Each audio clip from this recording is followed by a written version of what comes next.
Hello everyone, आपका स्वागत करता हूं एक बार फिर से आपके अपने चैनल पे जिसका नाम है बैक टू स्कूल। DSSB के लिए जो स्पेशल एजुकेटर्स हैं उनकी वीडियोस यूट्यूब पर आपको नहीं मिल रही है, लेकिन कोई बात नहीं, दूसरी वीडियो लेकर आ चुका हूं।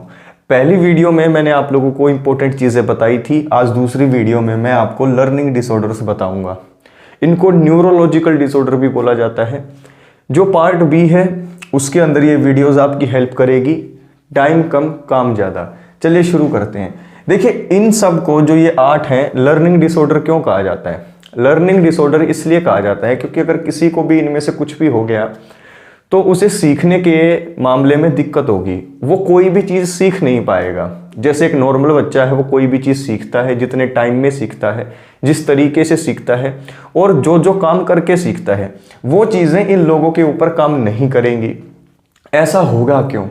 ऐसा इसलिए होगा क्योंकि जो हमारा मस्तिष्क है, जो हमारा माइंड है और जो हमारी बैकबोन है, जिसको आप क्या बोलते हैं, रीढ़ की हड्डी बोलते हैं, उन सबको मिला के न्यूरोलॉजिकल जो है सिस्टम जो हमारा होता है, जिसे तंत्रिका तंत्र बोलते हैं, उसके अंदर विकार आ जाता है।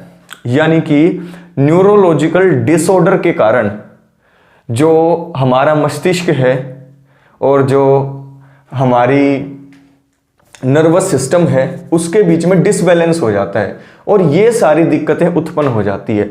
याद रखना, ये सारी दिक्कतें यानी कि कोई भी लर्निंग डिसऑर्डर हो गया तो उसका पूरी तरीके से ठीक हो पाना नामुमकिन है। ऐसा साइंटिस्ट अभी प्रयास कर रहे हैं कि कुछ ऐसा तरीका निकले कि ये एकदम से ठीक हो, लेकिन बहुत मुश्किल है। और एक फैक्ट ये भी है कि जिन लोगों को लर्निंग डिसऑर्डर हो जाता है उनको बचपन में ही जो है, बर्थ के टाइम पर ही, शुरुआत से ही ये लर्निंग डिसऑर्डर होता है। ऐसा नहीं होगा कि एकदम से किसी 22 साल के को, 23 साल के को एकदम से लर्निंग डिसऑर्डर हो जाए। हाँ, अगर कोई चोट लगती है, कोई एक्सीडेंट हो जाता है तो कुछ दिक्कतें आ सकती हैं।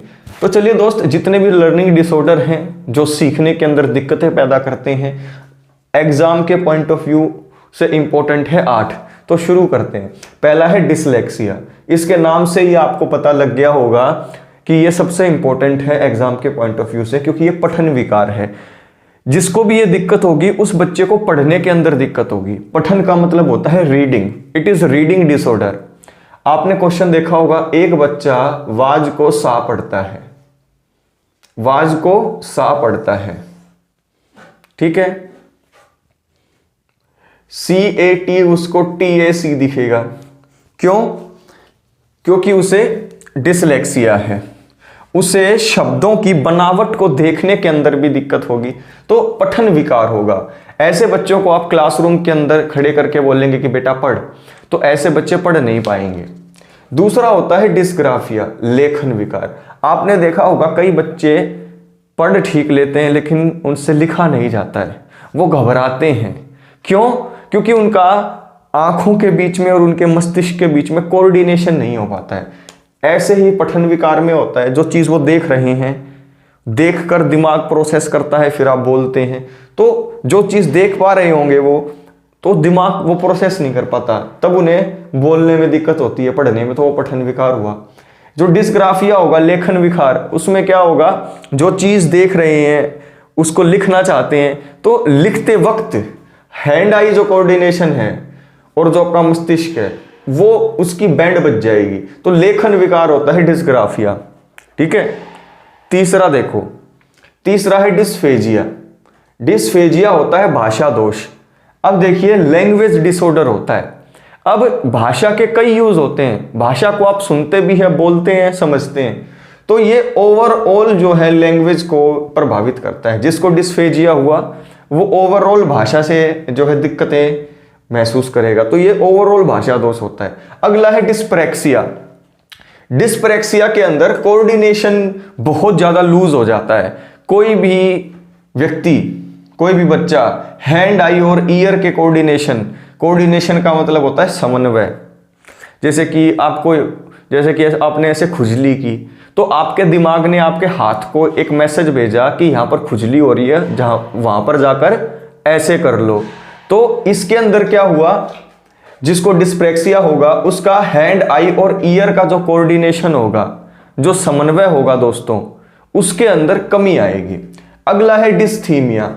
देखिए डिस्थीमिया को आप ये मत समझिए कि हर किसी आदमी के अंदर मिलेगी, क्योंकि जो इसके लक्षण है हर आदमी ये बोलने को तैयार हो जाएगा कि मुझे डिस्थीमिया है। हमेशा मूड खराब रहना, देखिए हमेशा मूड खराब रहना परिस्थितियों की वजह से नहीं, बेवजह ही। कई लोग बोलेंगे हम भी बेवजह हमारा मूड खराब रहता है। आपका मूड खराब नहीं रहता, आपके पास करने के लिए कुछ नहीं है। तो दोस्त डिस्थीमिया जिन लोगों को होता है, अगर आप उसको अपनी प्रॉब्लम से जोड़ दें कि हमें भी ये, तो उन लोगों के लिए एक डिसरिस्पेक्ट है। तो ये बहुत ही एक डिफिकल्ट जो है लर्निंग डिसऑर्डर है, जिसमें जो है मेंटल क्राइसिस हो जाता है। इसके अंदर हमेशा मूड खराब रहता है, ठीक है। और इसके बहुत ज्यादा कारण होते हैं जो हम किसी दिन डिटेल में डिस्कस करेंगे। अगला है डिसमेमोग्राफिया। अब देखिए यहां पर डिसमेमोग्राफिया, इस मेमो से ही आप समझ गए होंगे कि इसका लेना देना किससे होगा, इसका लेना देना होगा मेमोरी से। तो डिसमेमोग्राफिया क्या मतलब होता है, स्मृति विकार। स्मृति का मतलब होता है मेमोरी और विकार का मतलब होता है कोई दिक्कत। ऐसे बच्चे जो थोड़े टाइम के बाद ही कुछ देखते हैं, सोचते हैं, समझते हैं और उसको फिर भूल जाते हैं, एकदम से भूल जाते हैं। तो डिसमेमोग्राफिया स्मृति विकार है, एकदम से भूल जाएंगे। कोई भी चीज आप उन्हें बताओ 10, 15, 20 मिनट के बाद आप उनसे पूछो तो they will not be able to remember it. क्यों? क्योंकि स्मृति चिन्ह जो होते हैं, स्मृति चिन्ह धीरे धीरे हमारे स्मृति पटल से मिटने लगते हैं, उनका विलोपन होने लगता है, जिससे जो फॉरगेटिंग होता है, जो भूल जाना होता है, वो उत्पन्न होने लगता है। और ये फ्रीक्वेंटली होता रहता है जिनके अंदर डिसमेमोग्राफिया होता है। क्यों? न्यूरोलॉजिकल डिसऑर्डर के कारण। अगला है ओडिटेक्सिया। अब देखिए ओडिटेक्सिया जो है दोस्त, ये कॉम्प्लिकेटेड है, इसके अंदर कम सुनाई देना है और बहरापन है ओडिटेक्सिया में। अगला है ऑटिज्म, स्वलीनता। देखिए स्वलीनता, स्व का मतलब खुद और लीनता का मतलब अपने अंदर ही घुसे रहना, यानी कि पूरा का पूरा टाइम अपने ऊपर ही इन्वेस्ट करना। ऑटिज्म जिन बच्चों में मिलेगा उनके सामाजिक संपर्क आपको कम मिलेंगे, यानी कि समाज के साथ संपर्क में मुश्किल, खुद के अंदर ही हमेशा रहेंगे। Fail to express his views, यानी कि जिनको ऑटिज्म होगा ऐसे बच्चे दूसरों के साथ कनेक्ट नहीं कर पाएंगे।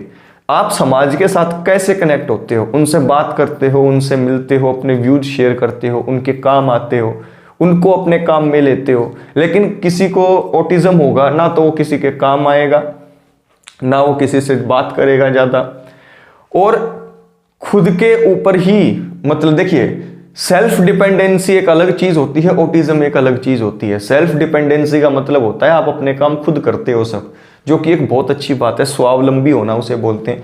लेकिन जिसके अंदर स्वलीनता होगा, ऑटिज्म होगी, वो मान लीजिए दुकान पर गया तो वो दुकानदार से ये भी नहीं कह पाएगा कि मुझे ये चीज दे दो। क्यों? उसे घबराहट पैदा होगी। क्यों घबराहट पैदा होगी? क्योंकि दूसरों के सामने जाते ही जो उसके व्यूज हैं, यानी कि जो उसके विचार हैं, विचारों का प्रदर्शन नहीं हो पाएगा। They will not be able to express their feelings and views very actively. तो ऑटिज्म भी बहुत जो है खतरनाक सिचुएशन पैदा कर देती है। अब ये दूसरी वीडियो थी दोस्तों जो स्पेशल एजुकेटर्स के लिए थी। तीसरी वीडियो जो आएगी उसमें मैं आप लोगों से बहुत इंपॉर्टेंट चीजें डिस्कस करता रहूंगा। तो दिक्कत किस बात की है, वीडियोस को लाइक करते रहे। वैसे ये जो मैं वीडियोस बनाता हूं यूट्यूब पर बेशक ये नहीं मिलेंगी कहीं पर, लेकिन जितने स्टूडेंट्स को देखना चाहिए उतने स्टूडेंट्स आ नहीं रहे हैं। अब मुझे नहीं पता क्यों, उन्हें जो टीचर काटते हैं, कटने वाले टीचर से ही कटना पसंद है, काम की चीज। अब देखिए पार्ट बी को अगर आपको कोई ये बोले कि एकदम से हो जाएगा, ऐसा बिल्कुल नहीं है। आपको पढ़ना पड़ेगा, आपको चीजें देखनी पड़ेंगी। हमारा जो ग्रुप है उसको ज्वाइन नहीं किया है तो @BTSD_SSB टेलीग्राम के सर्च बॉक्स में जाएं और वहां पर हमारे ग्रुप से भी जुड़ें।